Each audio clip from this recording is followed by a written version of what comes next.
सिंधु नदी में आई बहार। एक समय की बात है। सिंधु नदी के किनारे बसे एक छोटे से गांव में रामू नाम का एक मेहनती किसान रहता था। गांव के सभी लोग खेती बाड़ी पर ही निर्भर थे, लेकिन कई सालों से बारिश कम हो रही थी और सिंधु नदी का पानी भी सूखने लगा था।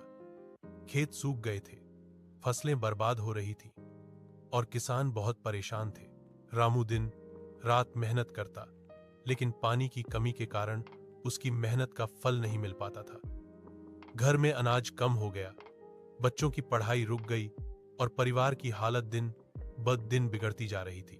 एक दिन अचानक मौसम बदला, आसमान में काले बादल छा गए, ठंडी हवाएं चलने लगीं और कुछ ही घंटों में मूसलाधार बारिश होने लगी। कई दिनों तक झमाझम बारिश होती रही। धीरे धीरे सिंधु नदी में पानी बढ़ने लगा और कुछ ही दिनों में नदी लबालब भर गई। खेतों में नहरों के जरिए पानी पहुंच गया और जमीन फिर से हरी भरी होने लगी। रामू ने दोबारा अपने खेत जोते, बीज बोए और मेहनत की।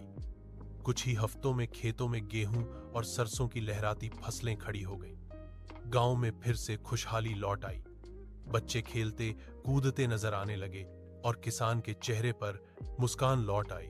रामू ने आसमान की ओर देखा और भगवान का धन्यवाद किया। जब सिंधु नदी में बहार आई, तभी हमारी जिंदगी में भी बहार लौट आई। ऐसे ही कहानियों के लिए सब्सक्राइब करें।